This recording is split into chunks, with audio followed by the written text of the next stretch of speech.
Hi guys, good morning for today's video. Samahan niyo akong kuhanin yung tuta sa jowa ng kapatid ko. Yun nga ay si Sky, at papunta na nga kami dyan, at eto na nga yung bahay nila at nakarating na rin kami sa wakas. Dahil malapit lang naman to guys, kasama ko pala yung aso ko si Chin, at syempre ayan na guys, finally. Dahil mahirap siyang kuhanin guys, at syempre ayan, naiuwi na namin dahil sa sobrang tagal namin doon.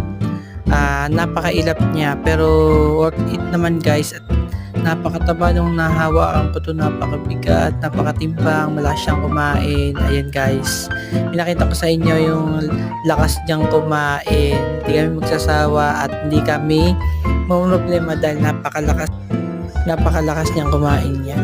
Yun lang guys, bye, thanks for watching.